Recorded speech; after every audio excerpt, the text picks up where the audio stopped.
Veronika Scott is the founder and CEO of the Empowerment Plan. What started as a college project, designing a coat that transforms into a sleeping bag for the homeless, has evolved into a movement that empowers homeless individuals to gain back their independence and have their dignity restored. Veronika is the youngest recipient of the John F. Kennedy New Frontier Award from the JFK Library Foundation and Harvard University. She has also received an IDEA Gold Award from the Industrial Design Society of America and the People's Voice Award from Diane von Furstenberg. Veronika is one of Forbes 30 Under 30 and has been named one of CNN's 10 visionary women. The Empowerment Plan story has been told around the world and shared at events such as the World Summit on Innovation and Entrepreneurship and the Forbes 400 Philanthropy Summit. Welcome, Veronika, and thanks for joining us on Life Excellence. Thanks for having me. Veronika, your educational background is in industrial design, and you attended one of the top-ranked private art schools in the country, College for Creative Studies here in Detroit. Graduates of CCS go on to work in product design, transportation design, the apparel industry, visual arts, advertising firms, and the like. And you were headed down one of those paths too, and then your plans changed. What did you think you were going to do after college? And tell us about the project that caused you to change course.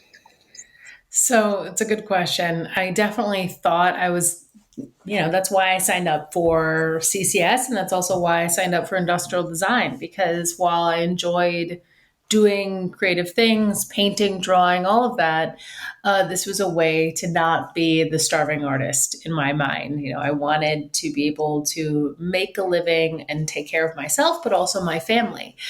And I did that because both of my parents struggled with unemployment and addiction and that constant instability of poverty and not kind of knowing where you're going to be next. And so the reason why I studied industrial design was like, okay, well, I can marry business and art. And these are the things that I didn't know enough about it, but I was excited about the potential there. And going into CCS and designing, shoes and cell phones and, appliances, it was an amazing experience. And so I thought when I was at CCS that that's really what I was going to do, that was the pathway. I was going to go work in New York. I was going to work for a design firm and work at Smart or IDEO or one of the amazing places out there.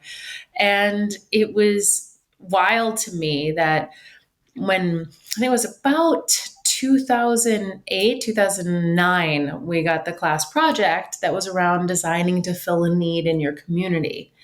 And it was sponsored by a design team that was just touring the US in an Airstream, trying to get designers and creatives to think about some of the world's biggest challenges. And who knew I'd fall in love with something that had nothing to do with making money and making commercial products, but making a difference. Why don't you tell us a little bit about the project, specifically what that ended up being for you? Yeah, for me personally, it ended up being about kind of homelessness and being displaced in Detroit. So my family's from Detroit. I'm from Detroit. Spent most of my life there and generations of my family. And I think a lot of people, and specifically when I was doing research for this class project around needs in Detroit, and in 2008, that was quite a lot of needs. There was a lot going on in the world. The global economy had collapsed. And also at the same time, Detroit was about to go through bankruptcy. So there was a lot of things that Detroit was struggling with.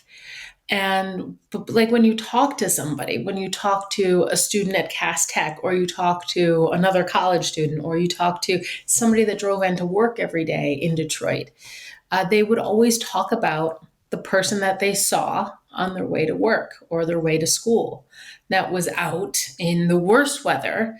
And they wanted to do something to help this person that was displaced, that was homeless, but they had no idea what to do. And they felt kind of trapped. And so that was the premise. The thing that I kind of focused in on was like, okay, so if this is something that a lot of people seem to struggle with, and since then realize it's not just a Detroit thing, that is a global thing that people struggle with, how do I start doing that? And so I spent Initially, I just like Googled shelters across the city, and I spent a lot of time at NSO, Neighborhood Service Organization, actually 3 days a week, Monday, Wednesday, and Friday nights at 8 p.m. for about 5 months, doing research on if there was a product to meet that need, if there was a way to answer what does that individual really need in that moment, what can we give somebody that would help them? And so that was the initial premise of the project for me. And so what happened after that? You had this idea, the basis for the project was something that made a difference in the community. You knew that you wanted to do something around the homeless population, and so you go into this shelter. And how did it get from that idea, so this general idea that you wanted to do something to help, to the product that you eventually ended up manufacturing, or So it designing was, first and then yeah. manufacturing? So it was interesting. Like in the beginning, it was spending time there and spending time at this one warming center. And there was about 50 to 100 people there on a given night, pretty full every night. And there were hundreds of people waiting for a room, like not even a room, an opportunity to be able to sit and stay warm in this warming center in winter. So for every one chair that they had, there were multiple people waiting for it on the other side, waiting for the shift to change, hoping to get a slot to stay alive in some of this or some of Michigan's worst winter weather. And so initially, what inspired the coat was actually a playground across the street from the shelter. There was a playground that was covered in tarps and clothes, and two people were living inside of it. And it's 20 feet away from this warming center. And I remember walking by, making note of it, talking to a lot of people, spending a lot of time, and then coming back a week later, and this kind of makeshift shelter had been torn apart and burned to the ground in a turf war, basically. Mm. So what ended up happening is those two people narrowly made it through that incident, only to pass away shortly after just having been out in the elements for so long. So they had been out on the streets, I think, over 15 years is what I found out. And so what struck me was, why would you build something for yourself when somebody is trying to give it to you for free 20 feet away? It's not as if you don't have access. It's not as if you don't know it's there. It's right there. And you end up paying the ultimate price to do it. And so for me, that was the thing that inspired the code itself, was how can we address that? And what I realized after spending so much time in a shelter and in this warming center, and through my own experience growing up, was just watching how people treated others in this warming center, especially volunteers, individuals even that worked there, or people that were just popping in for a moment. They treated individuals there as if they had done something horribly wrong, as if they were dangerous, as if they were something to be afraid of, or not even like really human, as if they were less than human. And so you realize that, people want to be able to take care of themselves. They want to be able to, build a place for themselves. And that's what that couple was doing across the street. Because can you imagine living your life where you are told every second of every day where you can sleep, where you can sit, what you can eat, when you can do this? It's very hard. And so really giving people that sense of independence back, and how do we give people that autonomy, independence, and hopefully confidence and encouragement. So the coat was like my initial trying to grasp that. It's very hard to like figure that out as a product designer. I was like, I don't know if a product is the right answer, but it's the start. And one, I got to pass this class. And two, I want to actually be able to help some of the people I've met here.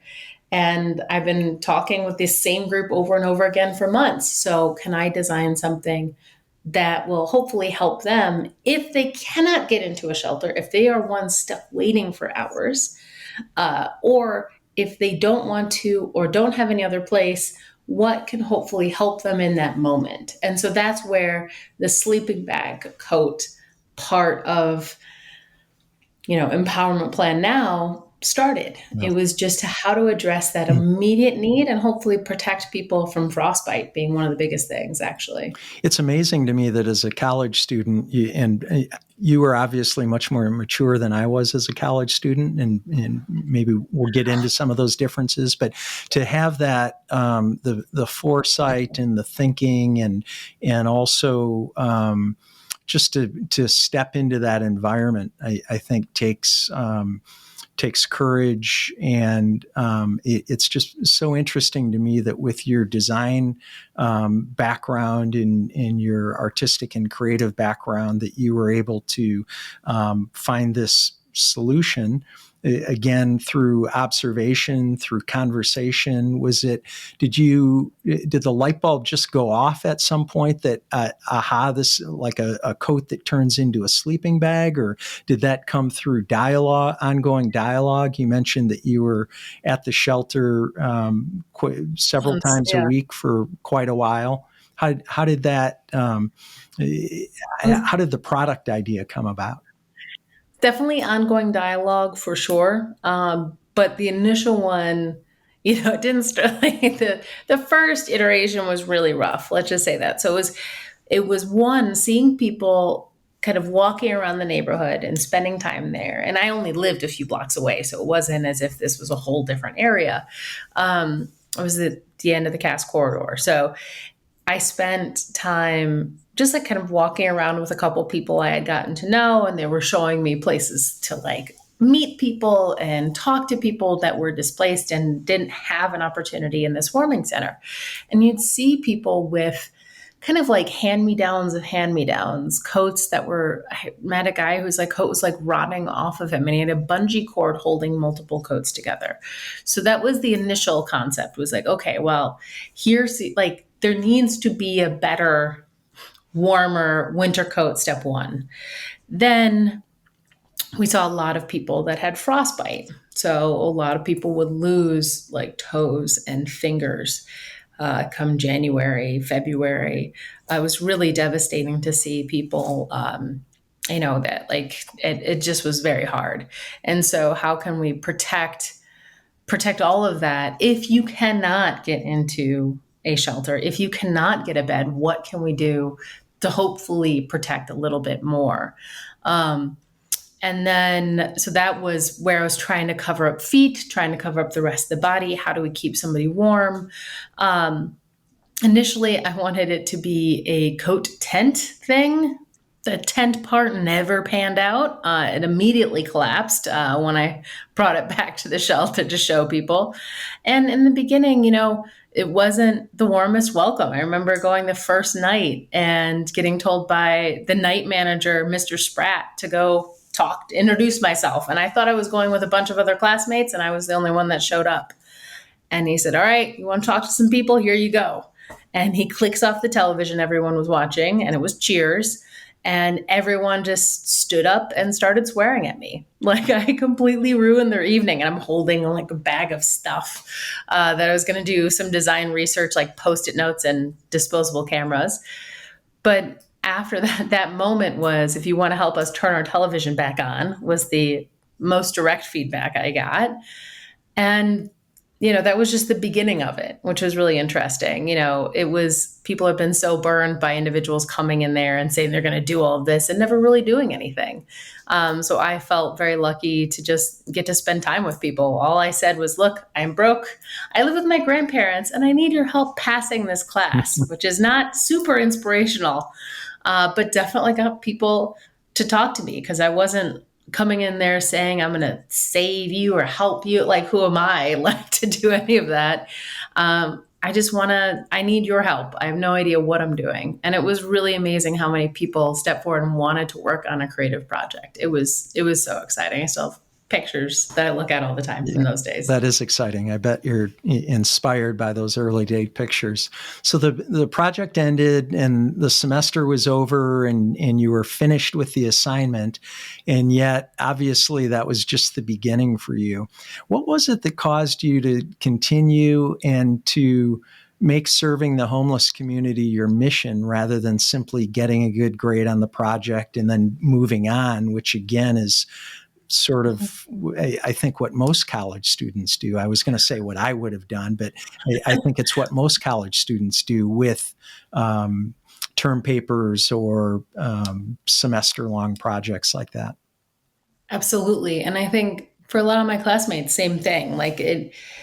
And for me, I didn't realize at the time what I was doing was deeply personal. Like, it didn't connect for me for a while, which is fascinating to think about. But it came from a place of trying to solve for what I went through, what my parents went through growing up. Like, how can I create something? How can I deal with this? And also at the same time, it was just amazing to engage with other people in this design process. Like, up until then, most of my work was on the computer. Everything I had done over 4 years, if my computer had died, would have gone poof. And that was very hard. So for me, it was exciting to be out in the world, be like creating something and actually engaging with people in that process where it wasn't, I'm not good I can do it, but I'm really not the type of designer that can like sit in a room and like draw for weeks and weeks and come out with something brilliant. I love working with people. And I think some of the best ideas come from kind of working together with individuals. And so that was really exciting for me. And so when it became about like class project is over, even then I'm still going back to the shelter while the class project is going on. Class project is over, grades come out, I'm still going back. I have these relationships. And I didn't even think about it being weird that I kept going with it. I didn't even think about it. It was just something I was doing and people that I enjoyed being around and something that was exciting to me. And I tried to make it another class project for the next semester. I was like, well, I need to get money somehow to make coats. Because if we're going to, a couple people had come up to me. They were like, oh, I hear you're the coat lady. You're making these coats. Can I get one? And I was like, oh, I guess it takes me like 2 weeks to make a prototype, but we'll put your name on a list. And so it was exciting in that moment to realize a product that didn't just exist on the screen somewhere, that like somebody coming up to you asking for this thing and wanting to be a part of it was huge. And so that's why I continued. And then what really made Empowerment Plan not about a product, but something much bigger was actually after that starting in that next semester, I was coming out of the shelter with my newest prototype, number 20 something. And a woman started screaming at me. She was yelling at me. She's like, look, I don't need a coat. I need a job. What you're doing is pointless. And for me, I went up to her, I had a conversation for a minute. I was like, I hear you. That totally makes sense. And I remember I was going out to a bar with a friend after that and sitting there and like, yeah, she's absolutely right. And so that's when I tried to figure out, I'm like, well, can I hire somebody? How do you even do that? What does that even look like? I've barely had a job myself, let alone thought of this idea of hiring other people. And so because I was in college, it gave me the freedom to continue pushing it. So it still in my mind was a class project for a while, until graduation came around and I realized this was what I was going to do. Yeah, and it's clear today that you've made the right decision, and I'm truly grateful for the difference that you make in the world. I can't help but wonder, though, what it was like when you were still in college and contemplating the direction of your life. So you talked about you had this freedom to be able to move forward with that idea, but I know I'm sure then it was true when I was in school. I think it's true today that there's so much pressure and there are so many expectations regarding economic return on educational investment. And so certainly Oh, yeah. that had to have crossed your mind too as you were thinking about all these possibilities for the coat and for employment and for what would eventually become empowerment plan. Tell us about that thought process and what ultimately caused you to forego other opportunities that probably would have been more lucrative financially, maybe a lot more lucrative financially, Probably. in order to start the empowerment plan. So, one, I'm very lucky. I had financial aid and scholarship that allowed me to go to college without debt, really. So, I want to preface that because I think a lot of people in my generation want to be able to do this, but can't because they're kind of saddled with, college loans and student loans that if I had to pay back, I think I couldn't make the decision I made had I been saddled with student loan debt. I think it would have been much harder because for me, I didn't make an income for years. Initially, like the first year of empowerment plan did make anything, whatever donations we got in went to hiring people. And so I was able to, live with my grandparents and do this. But then when graduation rolled around, it was a very difficult decision because, like I said, the reason I picked the college I was going to and I picked the major was that I wanted economic mobility and stability for myself and for my own family. It was something that I saw that other people had. They had homes. They were able to take vacations. They had this stability. They could buy whatever groceries they wanted to buy and not worry about whether it was covered by WIC or like there were so many things that I wanted to have and I wanted to do. So for me, it was a very tough decision leading up to graduating from CCS. And I remember interviewing because we were all kind of like showing our portfolios, and I was still doing empowerment plans, still moonlighting doing this. And I remember interviewing at different companies because that's what our college wanted us to do. That's what we're pushing to do, work at different firms. And everybody I interviewed with, like, this project is amazing. A couple of people that interviewed me, like, why do you want to come work with us? Like, this is way more exciting. I'm like, well, are you going to fund this like thing? And I remember sitting down with one of my grandparents' friends. So I didn't find this out until very recently, but my grandparents' friends were told by my grandparents, please try to convince her out of this so she can earn a living and like move out of the house See, that's eventually. that pressure that I was talking about. Yeah, there was the pressure. I didn't know that they had put that message out there that my grandparents' friend had tried to convince me out of it. But I remember sitting down with them and they said, look, you have a couple options. You can, go work somewhere and come back and do this later. Get more experience. Go out and get the real world work experience. Come back in 10 years or so and then do it. And I remember going like, that was option one. And I knew myself enough to say that that wasn't going to happen. I like in 10 years, who knows who I will be at this point. And there was already so much momentum behind the coats. Not a lot of money, but a lot of momentum. So I knew that that really wasn't feasible. The second option, she was like, well, you can sell it to another company. I'm like, what is there to sell? Like, there's a couple people making a coat a week. Like there's nothing to sell. And then the third option being, you can do this and commit to doing this and figure it out. But you really have to, you have to be all in. It's like, you can do this and try to make it work. And if it doesn't work, it doesn't work. But at least you tried. And so she was like, well, first you've got to graduate college. So at least, worst case scenario, if it does fail and fall apart, at least you have your college degree. And so that's it took me months to make the choice. And once I did, I felt like, well, worst case scenario, I'm already broke. I already live with my grandparents. I'm very, I have family to lean on. I'm very lucky. I'll be okay. If this doesn't work, I will be okay. So it was worth trying. And, it's been trying ever since, I guess, is the best way to describe it. What kind of external feedback were you getting around that? So you talked about your grandparents' friends.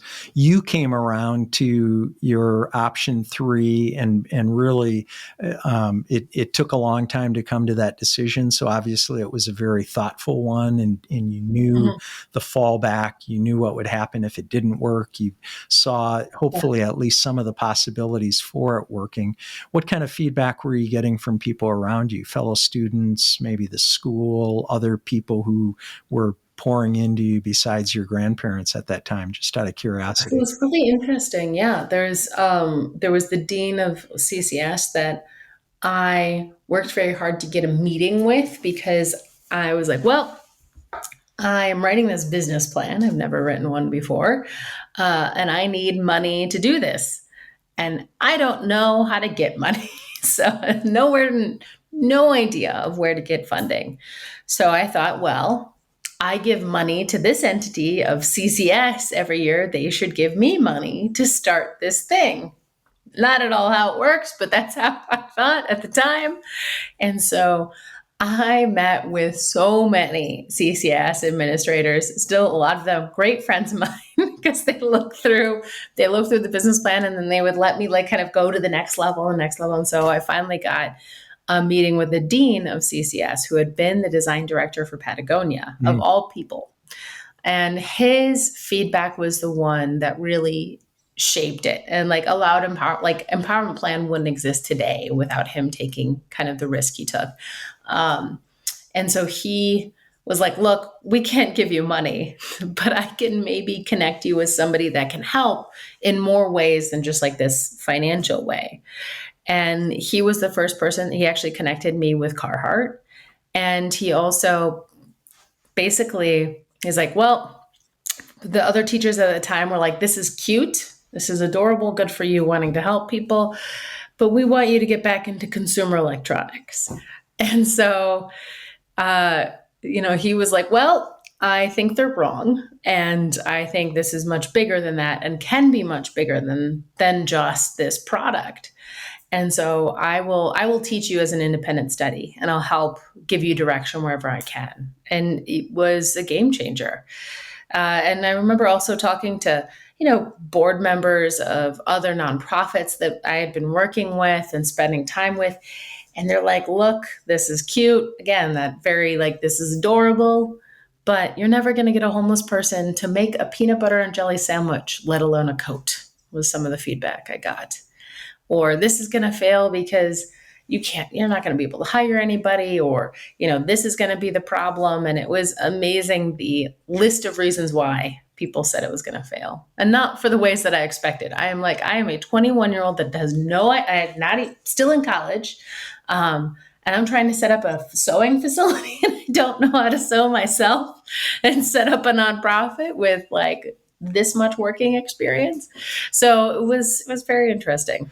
So what's the lesson in that for high school and college students who might be listening to or watching the show? And really for anybody else who might be at a crossroads in life, either they're facing a similar career decision or an important life decision like the one you had to make?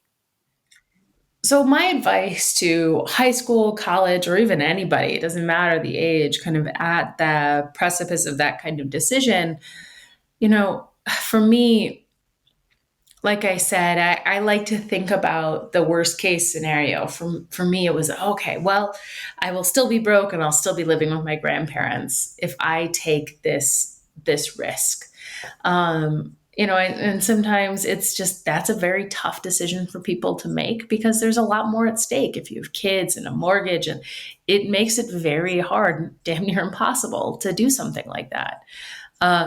I think what's a gift of being a student, or a high school or college, you have this ability to take those risks and have people around you that you can support, you, but also you can learn from. And so for me, it's about taking the risks of the first couple steps. It's not about looking at this whole thing of, I want to save the world, or I want to end homelessness. That's a very big thing. to try to take a bite out of, or try to even make an impact on, even a small dent. And so I know a lot of people that don't start something for fear of not being able to do the big thing. They'd be like, why do it if I can't? Or I'm never going to be able to achieve that, or I'm never going to get that amount of money, or I'm never going to be able to do this big thing. When I started, it was about impacting the 10 people I had gotten to know, and then 12 people, and then it became like 14 people. And it was about this small thing right around the corner from where I lived that was about impacting that small number of people and seeing if it worked. Doing a pilot to me is the biggest thing ever. I love doing that even now at work. We do pilots of stuff all the time. And it's a way to see, okay, can I do this? Do I feel comfortable doing this? And you also may realize, oh my God, I personally don't want to be doing this. So I recommend not looking at this massive, big project, but taking it down to a very bite-sized thing and say, okay, how can I do 10 of this? Or make this one event, or make this one thing, and see if it's good, see if it works. Let me work out the kinks. And then take the next step. Because I didn't even know what the steps would be after the first 10 coats. I had no clue what they were. It was like one thing at a time. And I realized after making the first 10 coats, it was like, okay, well, how am I going to hire people? Okay, then do I need insurance? And every step of the way, the list would get a little longer. But it was so much easier than had I known all of it in the beginning and was presented with this massive list of things. I don't think I would have done this. I think I would have been terrified or daunted by the big magnitude of it. Veronika, you had mentioned when you first showed up at the shelter, and I was kind of smiling because I've been in that setting, and so I know exactly how that must have felt, the intimidation, and especially when you were at the front of the room and they turned off the television, which is very important to people in the shelter to be able to watch a television show. But obviously, over time, you've developed relationships and rapport with the clients that you serve. Tell us about that now. How the relationship with your constituency, your clients, changed over time. How did you win them over? And maybe you haven't even done that completely yet with everybody, but you've obviously had success on some level with that. I'm curious about your thoughts on that. I think it's a good question. I think it applies to like anybody that wants to get into this kind of impact work, or even wants to go volunteer in a shelter, like probably like you did, and engage with people of, for me, it was actually similar backgrounds. It was like, for me, it was like spending time with members of my own family, and I was way more comfortable with it than a lot of my other classmates or anybody else. And so that's how I kind of fell in love with it. But for me, I think it's all about kind of asking questions, the humility, and then also being kind of just being open to not knowing. I think a lot of people go into those situations, especially with like giving back, and they're like, well, I know what you need. I'm not in this situation. You are. Obviously, you've done something wrong and I've done something right. So therefore, like, there is that idea of kind of otherness when you go into these situations. And it's our bias, like it's an unconscious bias that we have. And I think when you go into a shelter or spending time with somebody, or same like with the team that I work with now, it's about building trust. It's about building a rapport like you would with any person in any company, but also understanding that you don't know the answers, and like being open and asking questions, asking how people are doing, what their day was like, what their weekend was like, talking about their kids. There's all these same passions. So it's just finding that mutual whether it's like, oh, you both like iced lattes from Starbucks. Who knew? Like, you don't know what those amazing similarities. And I think it's that humanity piece that I've seen, sadly, when it comes to doing charitable work, people people lose sight that this is just like another person that they're talking to rather than this other person that they have to serve or give something to. And I've seen it, when I was in NSO, there was a sandwich drive-by where a group was in charge of handing out food around NSO. And that area had a really kind of terrible reputation as a very dangerous part of the city. And so the group, packed with bologna sandwiches, is in a white van. They roll up to the building. Instead of stopping, they slow down to a crawl. All the windows get rolled down, and people start tossing sandwiches out the window at people. And then they speed off. And I always wonder, do the people in the car end up patting themselves on the back and saying, well, people were hungry and we fed them? And if you look at this work and serving others and all of that as a math equation, people, hungry, sandwiches, there's a lot that can get lost.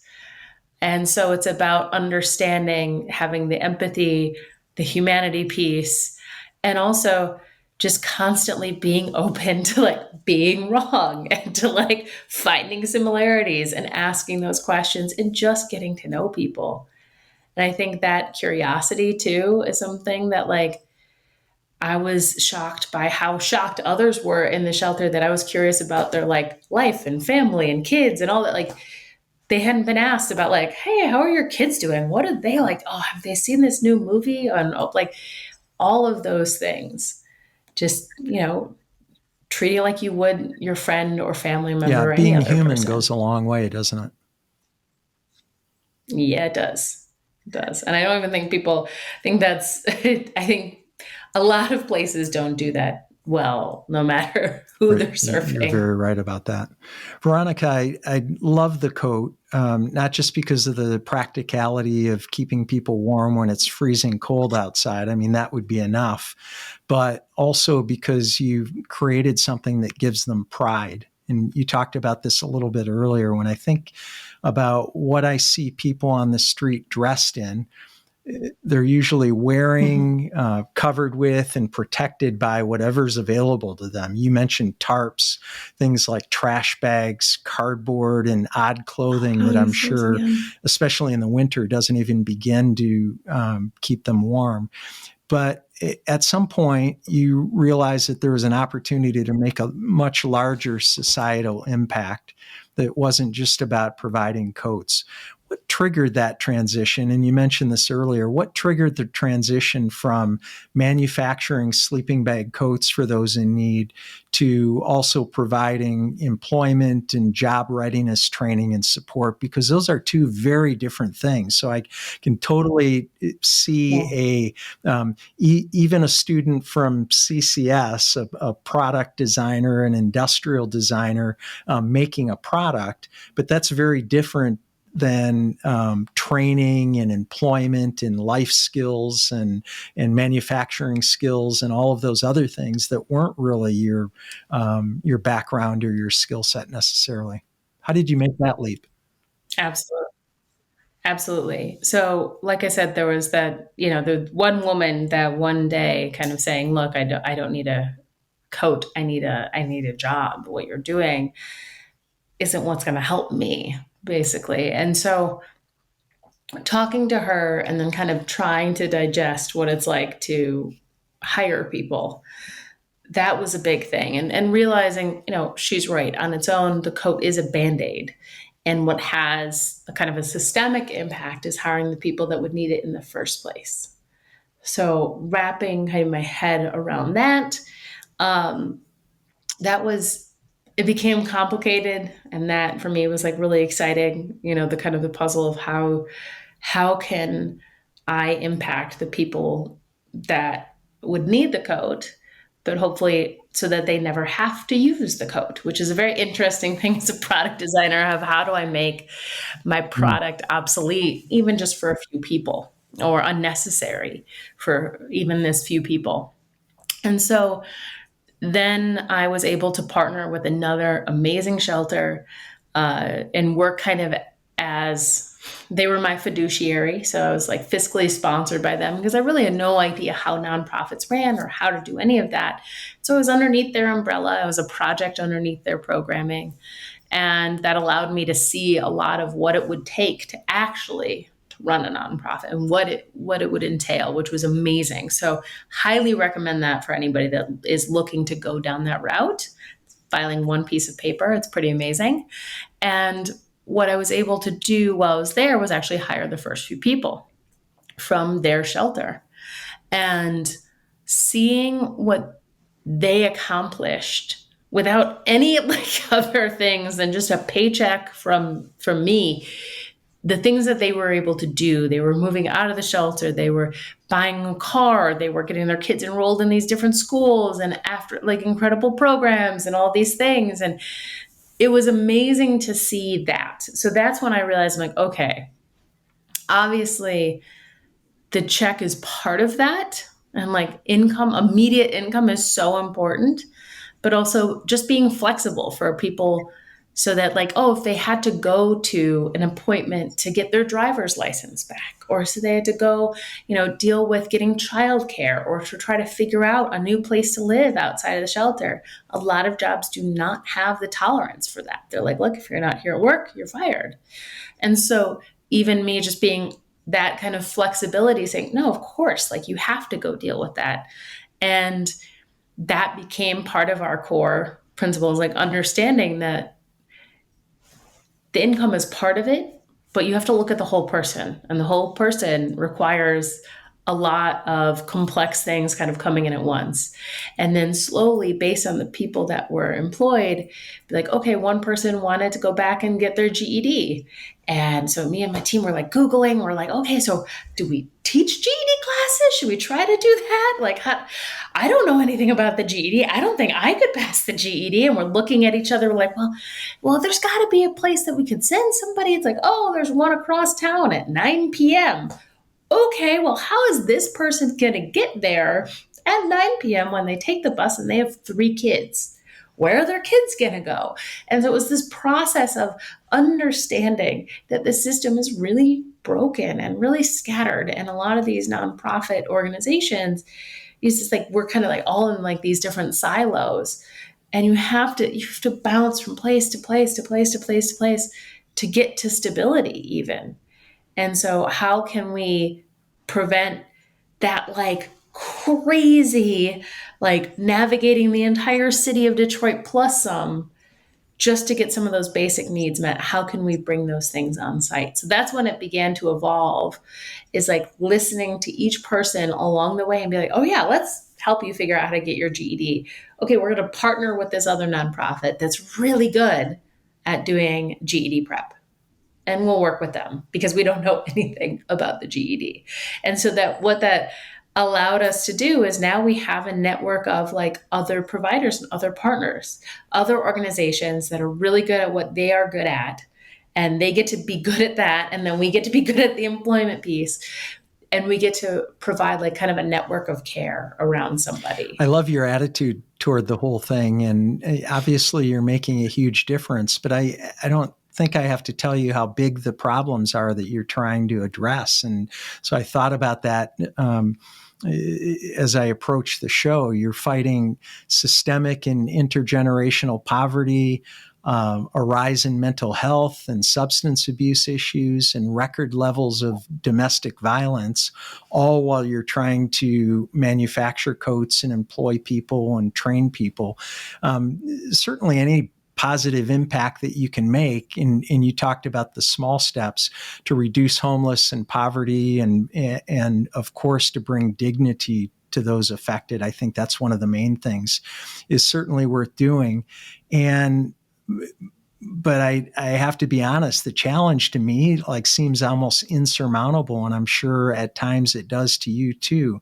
You have capacity constraints on the number of coats you can produce, the number of people that you can employ and train. How do you, and again, I love your attitude around it. And so how do you stay driven and focused and inspired on the solution, even in the midst of some challenges that are probably getting worse and that certainly aren't even within your control. Oh, absolutely. And it's an easy thing to get disheartened by. And also just kind of the state of the world right now. For a lot of people, it feels very helpless and hopeless. And that idea of these things being kind of broken beyond us fixing them. But for me, I have to look at it in the way that I don't think there is a silver bullet or a cream that fixes everything.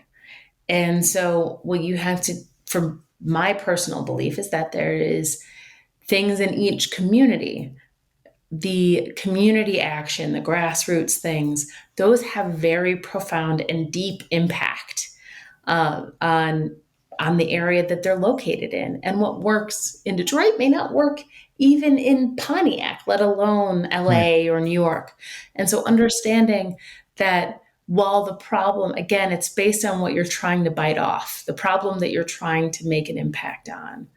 And, had I known when I started that we were going to impact 80,000 people around the globe with the coats, I wouldn't have believed you. That's a astronomical number to me. And then hundreds of people we've employed and all of that. So I think to keep that hope is seeing that direct impact and seeing that one person. To be able to impact positively the trajectory of one person is huge in my mind. And I think you cannot, and there's these great Harvard case studies that have come out where it's we can't just sit around and wait for the one big solution that's going to fix it all. We have to do, as individuals and small groups and as a person, the little things that we can know that will impact kind of our scope. Because if enough people do that, then that's when the big change happens. But I think we've gotten into this place where we're waiting for that one, that person that's going to come in and make the big, big change and fix all the big, big problems. And so my attitude and my thought is, well, a lot of people can make a lot of impact. And that's in very small ways. Are there things that can be done on a macro level to improve the state of homelessness and poverty? Or do you really think that in order for transformation to occur, it has to occur at the grassroots level? I don't think it has to occur. I think it's both. I think it all plays a role.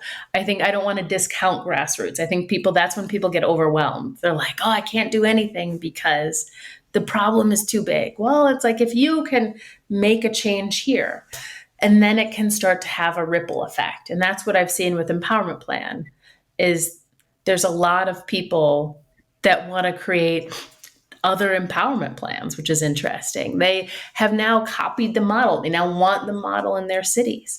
Other businesses are now hiring people from shelters and from housing programs. And I think that's exciting to see because it's just proof of concept.